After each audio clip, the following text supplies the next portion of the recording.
Hey, all you tricksters, welcome to the first eShop in review.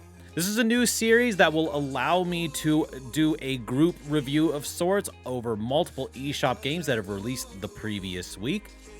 For this inaugural episode, though, actually, there really wasn't anything in the past week that I picked up, so we're actually going to go about 2 weeks ago. I'm going to talk about 4 different games that I tried out, give you a sort of basic review and basic impressions of them.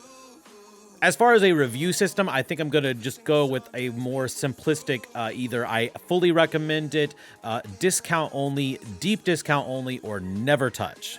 And for the truly stellar, perfect game, I'm going to award them with the Trick seal of approval. It's somewhere on the screen right now. I'm sure it's very beautiful. I haven't designed it yet, but the absolute best of the best will receive that seal. So let's jump right in and let's talk about the 4 games 2 weeks ago that I tried out. I'll let you know which are worth your money.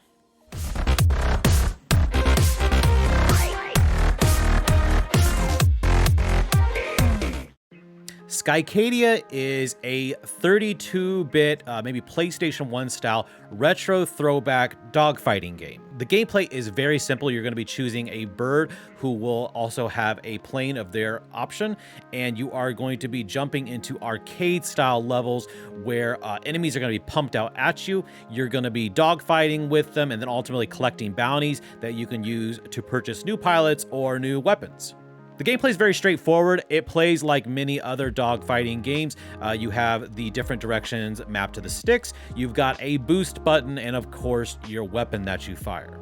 Now, first, right away, I really like the art style in this game. I like this old PS1 32-bit style throwback. I think it's very charming, very bright and colorful and beautiful. So in general, I do really enjoy this visual presentation. It's very simple, but it has a certain kind of charm to it. Now, I think that the audio presentation is fine too. It has the basic sort of sound effects you would expect for the gunfire and some basic music. It's nothing amazing, but it's decent enough. The only thing that I thought was a bit strange was that my gunfire was something I could only really hear if I chose the first-person cockpit view, whereas when I went out with a third-person cockpit view, I couldn't really hear the gunfire very much, which kind of lowered the excitement levels of the dogfighting, because really I would much rather choose the third-person view, especially in a cartoony style dogfighting game like this one. But that's just a minor little quibble about the audio. Other than that, it's perfectly serviceable and gets the job done. Now, the gameplay feels really good. This is, like I said, a dogfighting game, and the game gets that down really well. It feels really nice to control your ship. You feel very nimble, like you can get around the enemies really well.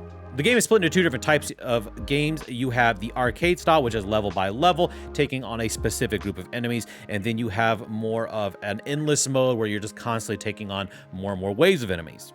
Now, in each level, like I said, you're going to be taking down enemies, trying to collect bounties so that you can further progress your weapons and your pilot choices. And these enemies are very satisfying to shoot down. This is one of the big problems, though, in the game is enemy spawning. There are times where you will find that these mobile enemy spawn points come in, and the amount of enemies they dump are absolutely massive. Now, this wouldn't be so bad, except that some of the enemies have the ability to basically float in the sky and turn on a dime. So whereas in a lot of dogfighting games, you might sort of take the long way around and circle back to get up behind your enemy, it doesn't matter with these enemies, because as soon as you circle back, they're already facing right at you. And this is only exacerbated by the fact, again, like I said, sometimes the amount of enemies in this game are absolutely overwhelming. So I think this game definitely needs a tweak with the enemy AI and the way that these enemies get pumped out in such large quantities.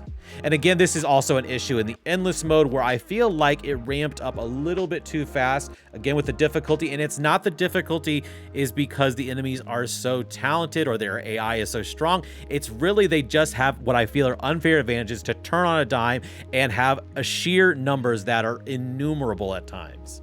Now, honestly, maybe I'm just not good enough to enjoy this game, but I played other dogfighting games and I don't usually have that much problem, so I think it's more of an issue with just simply too many enemies. So in general, I really do like Skycadia and I recommend it. But here's the big problem with Skycadia. It's simply the price. This game is priced at $19.99. If you would have asked me what I thought this game was priced without knowing after playing it, I think I would have guessed maybe it was like $7.99 or maybe even $9.99 at the most. Simply put, this game is priced too high. So while I enjoyed Skycadia as a basic sort of arcade throwback dogfighting game, again, it's simply too expensive. So I'm going to give this game a rating of deep discount only. Now, I would have said discount only if it wasn't priced so high. I feel like a basic discount of 30% off would help. But even at that, I think it's still overpriced. So I think you're going to want to wait until this game is at least more than 50% off.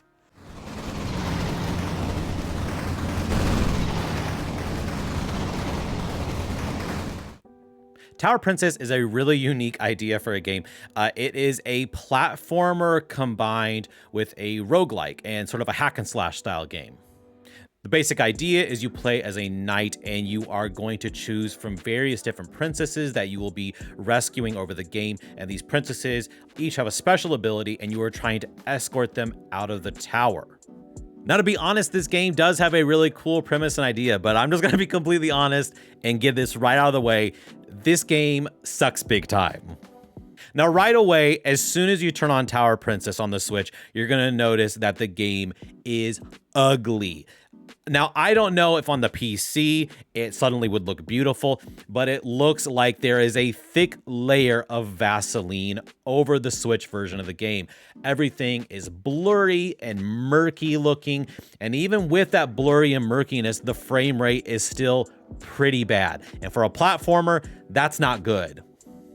But honestly, even if you got rid of the murkiness and had a better frame rate, I simply find the visual style and the audio presentation and all of it pretty uninspired. It kind of all feels half-baked, like it's a game that they just kind of quit working on and just decided to shove out the door. Although there are fun little artistic flares, in particular in the design of some of the princesses, in general, it's just not a cohesive experience as far as the audio and visual presentation, and that part definitely falls flat. But what do you say if the gameplay is great? Maybe, yeah, it's not a looker, but maybe the gameplay is great. And no, the gameplay sucks too. Look, I'm just being honest. This game is clunky. Everything about this game feels awful. It feels like a chore. The combat is so slow and plodding. The platforming is terrible. Your character just doesn't jump well.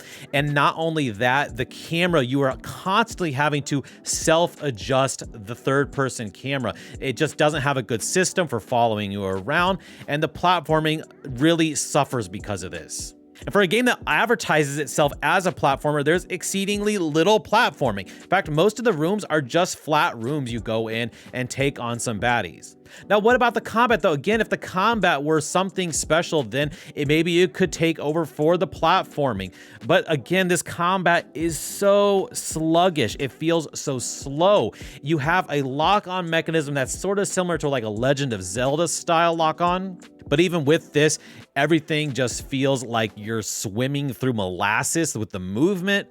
And because of this clunkiness, I always chose the ranged combat style of Knight. Now, you would think, well, maybe that would fix it. But even with the ranged combat, the reload is incredibly slow. You're constantly just readjusting, backing up, trying to see if you get lucky enough with the terrible combat of maybe getting one shot off on a guy. Look, I'm going to be honest with you. I didn't power through much more than a couple of hours of this game. I was absolutely miserable from beginning to end.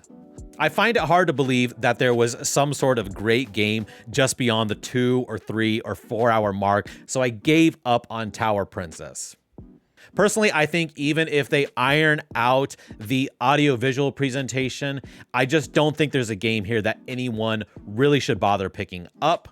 So unfortunately for my first eShop and review, I've got to give this game a do not buy at any price. It's absolutely awful. So completely avoid Tower Princess. I am sorry to the developers if you see this. I am thankful for the review key, but I'm sorry, your game needs a lot of work.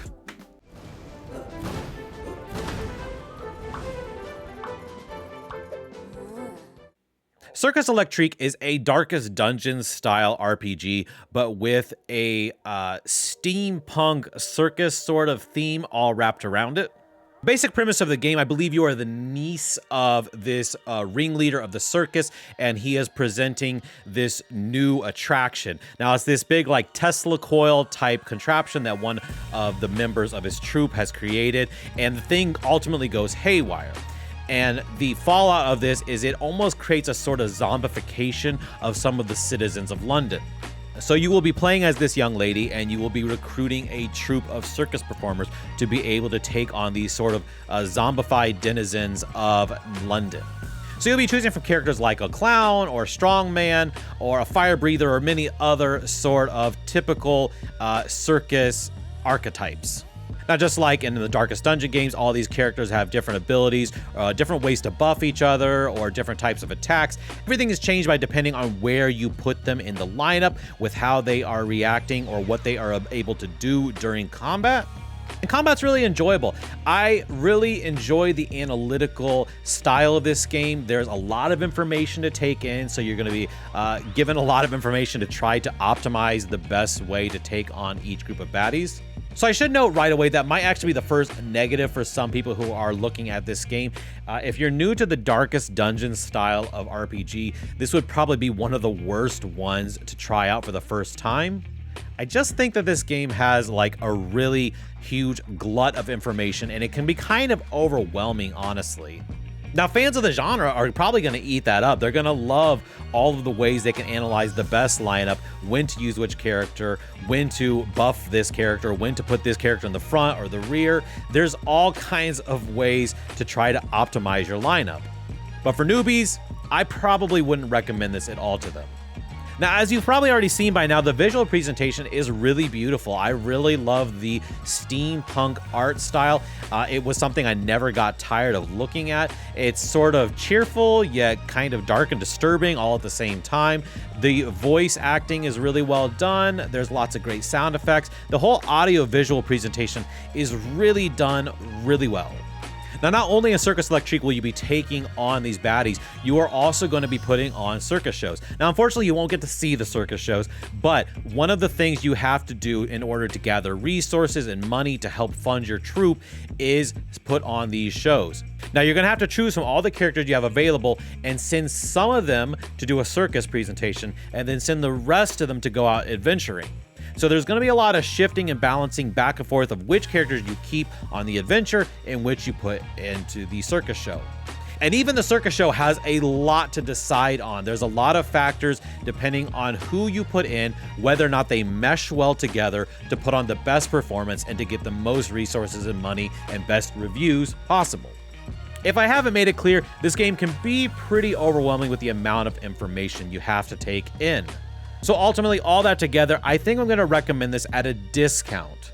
Now, for the diehard Darkest Dungeon fans, I think you could probably see this and you know you're going to like it, and you can jump right in at full price. But I think for everyone else, you're probably going to want to wait for at least a decent sale before you give it a shot. But undoubtedly, Circus Electrique is a very gripping and addictive RPG experience.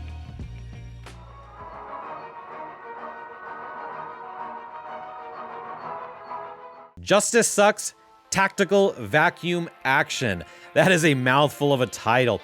This is a game where you play as a Roomba, basically one of those robotic vacuums. What's really goofy about this game is that it takes place in the 1990s, or at least I think it is, because everything is stylized like that. Yet you're playing as a Roomba, which wouldn't have existed during the 1990s, but that doesn't matter.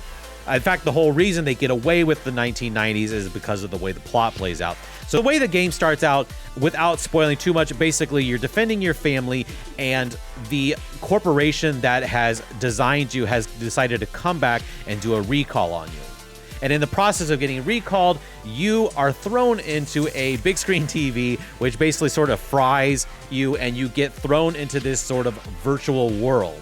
Now, this whole virtual world is very obviously just an excuse for this tactical robot action to take place in some really wild and wacky locations. Now, the basic gameplay is you will have a level, you'll have baddies, and you will have ways to sneak around and activate traps on them. Now, the overarching goal in each level might be a little bit different. Perhaps in one level, you just need to eliminate all the enemies. Perhaps in another level, you need to gather your family members and get them out safely. Another level, you might be delivering packages. Another level, you might just be cleaning up everything. But no matter what you're doing, the game is hysterical fun. The traps you set up on the enemies are really funny. Some of them are really brutal and gory. In fact, I would say this isn't really a game for someone who doesn't have a slightly sadistic sense of humor. However, you'll be moving around each level. You have a health bar where you can take a couple of hits, and you also have a stamina bar. This stamina bar will allow you to sort of zip around quickly at will. On top of all that, you also have a blood gauge. Yes, a blood gauge. This is where you suck up the blood and the remains of the enemies you defeated, and these can ultimately power up special abilities and attacks. This game actually has a lot of unlocks, so you'll be unlocking perks and some of these new special blood abilities. So this game actually has a little bit of an RPG element where you are, again, collecting these upgrades, and you will be able to outfit your Roomba with the best loadout that you think you need to take on a given situation. Let me be honest, this game has a very simple gameplay core loop. Again, it's just you sneak around, you set off traps, kill the baddies, save the good guys. And it's really super addictive. And it's really funny. Like, legitimately, I laughed out loud multiple times. It's a hysterically funny game, not just, again, in the brutal violence, but there's some really funny dialogue and just sheer goofiness. Even with such a simple gameplay loop, though, it is really impressive how many levels have really goofy new ways that it puts a spin on it with new goals you have to achieve. I feel like I'm struggling a little bit with selling this game because, honestly, it's really simple, but it works. So if you're in the mood for a sadistically goofy, bloody, gory, comedic game, I think you're really gonna like Justice Sucks. So I'm giving it the recommendation of full price. I think if you look at this game and you think, yeah, that's my cup of tea, yeah, it's worth full price. It's $20. I don't think that's unreasonable at all. I think you're definitely gonna get $20 worth of hysterical entertainment for that. Now, I didn't give it my first trick seal of quality. I want to keep that for the games that I think are the absolute best that I can recommend to just about anyone. I think this game has a fairly focused audience. Again, people that are going to find this sort of sadistic humor funny.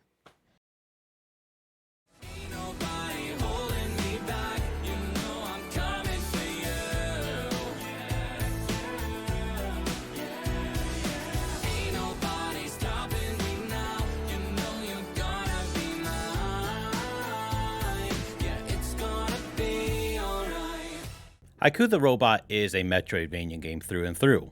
In Haiku the Robot, you play as the title character Haiku. He's a little robot that has woken up approximately 200 years after what we see as some sort of apocalyptic event.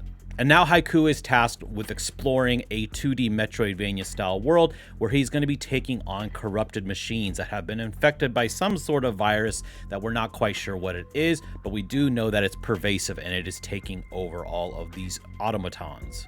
Now, I'm not exactly sure how to describe the gameplay of Haiku without pointing out the fact that it is so directly inspired by Hollow Knight. Just in the same vein of Hollow Knight, you're going to be exploring this 2D Metroidvania world. Everything is very vague and told through sort of lore hints. Again, you're taking on a world that has been infected by some sort of virus. And at the same time, you will be meeting some unique characters that have not been taken over that are going to help you along your quest, or again, just add little bits of lore to kind of spice up the story a bit. Your main weapon, the chip sword, is actually very similar feeling to the nail in Hollow Knight. It has that same sort of knockback kind of feel, and you can also do the same sort of pogo style jump where you can bop a character on the head and it kind of pops you up in there and you can keep bopping up and down, getting more and more hits, which is great as sort of like a defensive and offensive maneuver all wrapped up in one. Now, just like Hollow Knight has its charms, which can augment your abilities in the game, Haiku has a similar system. It has microchips, and along the game, you are going to be collecting different microchips that you'll find in secret hidden locations or optional boss fights. And of course, these microchips can do all kinds of things. You could do a really simple one, which might just add some extra health. You could upgrade your sword to be longer or faster or give you a chance to get a critical hit. These microchips give you a lot of agency over your game to really play it the way you see fit. Another great inspiration that Haiku has taken from Hollow Knight is the ability to self-heal. But actually in Haiku, it's much more liberal in the fact that it allows you to use your currency to heal. Now, the currency in the game is spare parts. You'll be getting these after you defeat baddies, and also sometimes you'll find like an altar that has a bunch of spare parts you can knock off of them. So this actually facilitates a pretty easy exploration part of the game, because even after you've taken quite a few hits, you can stand in one place, and as long as you're willing to use your currency, you can repair yourself to full health at just about any time. Now, this system doesn't really take place too much in the boss fights, because although you can upgrade to be able to heal a bit faster, you can never really heal so fast that you can cheese your way, if you will, through boss fights. Speaking of boss fights, I really enjoyed the boss fights in Haiku. They're difficult, but unlike Hollow Knight, they're not punishingly so. Now, I realize at some point, some people may be hearing this review and thinking, oh, he just doesn't like hard games. I do like hard games. In fact, Hollow Knight might be my favorite Metroidvania of all time. I just don't see a reason why every game needs to be punishingly hard. In fact, on Hollow Knight, there were many times I was trying to finish a boss fight maybe 20 times over before I finally did. Now, in Haiku, you are going to die at times, but I think the most I've had to replay any boss at this point is only about 3 or 4 times, so that's really refreshing. I'm letting you know there is a challenge here, but it's refreshing to know that you're not going to get stuck. In fact, overall, I'd say the difficulty is really what mostly sets apart this game from Hollow Knight. If I had to give a weird percentage on it, I would almost describe this game as maybe about 60% as difficult as Hollow Knight. So yeah, it's a game you have to stay engaged with, but again, you're not going to get frustrated with it. So this makes for an experience that, for me at least, was completely free of rage quits and felt much more breezy, and a game that I just wanted to keep going and going with. It's been really difficult to not talk about Hollow Knight too much in this game, but to sum up the experience of Haiku, if you loved Hollow Knight, I absolutely guarantee you're gonna like Haiku. And it is a bold thing to make a game that is so directly inspired by another game that is revered by the gaming community as almost legendary at this point. Even crazier is the fact that this is all a work of a solo developer, and honestly, he hits it out of the park. I think some of the highest praise I could possibly give to any game is that when I lay down at night, it's still what I'm thinking about, and that's what's happened with Haiku. I lay down and I'm thinking about Haiku. I'm thinking about how I want to get back in the world. I want to explore. I want to find more secrets. Now, as I sit here and try to think about something negative about Haiku, I honestly sit here and I can't think of a single thing. It doesn't mean it's going to be everyone's cup of tea. It's certainly not everyone likes Metroidvanias, and there certainly is an audience that even this game will still be too difficult for. But to Haiku for being such an exemplary specimen of the Metroidvania genre, I'm really proud to give it my first Trick seal of approval. I absolutely guarantee that if you're a Metroidvania fan, especially a Hollow Knight fan, you will not regret the $20 you drop on this game.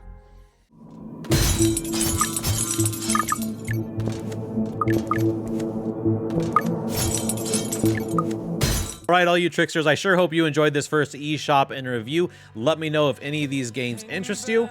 I will be back next week for episode 2 of this series, where we're going to be looking at these games. I'm going to put something on the screen that I think I'm looking at next week. So if that interests you, make sure you hit subscribe so you can come back and check out my thoughts on those games too. So until next time, all you tricksters, I hope you have great gaming. Bye-bye. Damn time that I take control, put me under